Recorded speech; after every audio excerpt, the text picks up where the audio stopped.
We did have someone email during the break, and their email question, I think they sent me here we go. I was backing out of a parking spot and another driver backed into me.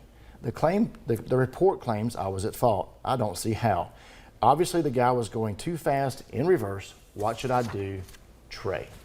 Well, Trey, if you don't feel like you are at fault in the accident, you can always contact the investigating officer that responded to the accident and try to provide them with testimony or some type of evidence to show that you were not at fault in the accident. Now, a lot of times officers do not have enough time, or maybe they don't take enough time to interview witnesses.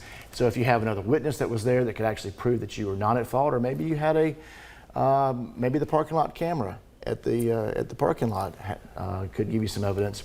But if you don't feel like you're responsible, you can always retain an attorney and they can actually help you get the evidence that you need. But in addition to your car being damaged, I'm sure you're aggravated a little bit about being claimed that you were at fault, but the other person was at fault. So you've got that issue also. But you also make sure that you don't have any personal injuries associated with this claim. Doug, I'm sure that you've seen it over 34 years. I know that I've seen it over 34 years. Some of your most minor accidents can cause some of the most severe injuries that you can actually have. I mean, we've actually had people who have been involved in minor fender benders or rear-end collisions and be discharged from a hospital and actually be discharged with a broken vertebrae in their neck. So basically they had a broken neck, or a broken back. And so if you feel like, that it rises to that level, by all means, please make sure that you seek medical attention and at least go to the ER, get treated, because it triggers something under the PIP statute. No matter if you were at fault or if the other individual was at fault in this accident, or this collision, I should say, we're a no-fault state.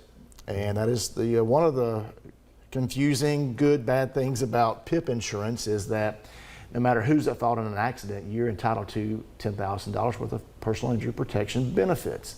However, if you do not file a claim or actually go get treated within 14 days of this incident, your $10,000 that you have been paying for forever gets reduced down to $2,500, Doug. So by all means, make sure that you go at least get seen by a physician if you think you're feeling differently from the actual collision, because the last thing you want to do is add insult to injury and not have enough benefits to help you. And you know what that email question made me think of? A lot of viewers don't know that you, Chris Young, are an expert on all things automotive. Yes. You know vehicles and everything, and you're always looking at me saying, Doug, why are you driving those old junkers I don't say that now, come on. that don't have backup cameras? Well, maybe because when I back up, I might have a beep, beep, beep, or, my mirrors, but I don't have a backup camera, and those are nice. Your wife is going to get on to me if you make her think that she drives around an old beater now. But I tell you what, those backup cameras are a brilliant invention. They are. I mean, seriously. They are. And they're safety they're so feature. advanced now that actually they can stop a vehicle if they think that you're about to approach or hit something or cause a collision. So absolutely, backup cameras are wonderful. I'm not going to go so far as to say that you drive junky vehicles or dilapidated vehicles. They're old. They're old vehicles. Get a new one. Yeah, You've been practicing law for 34 years. Yeah, I should get one for 35. But anyways, if you feel like if you feel differently from this accident, by all means, make sure that you get some medical treatment, because you don't want your benefits reduced. And how do they, Chris? Think about it. If two people are both getting in their cars in a parking lot and they're like me, they don't have a backup camera, and they just start real slowly backing out, and then boom, how do you assign fault? It's tricky.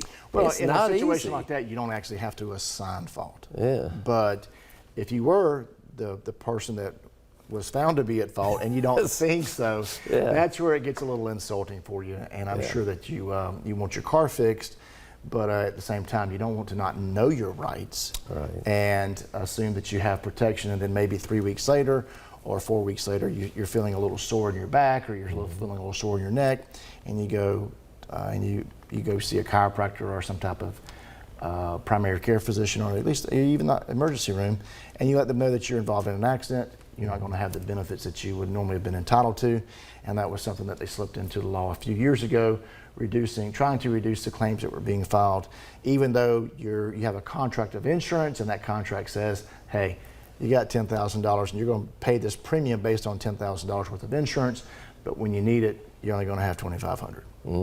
So that's unfortunate.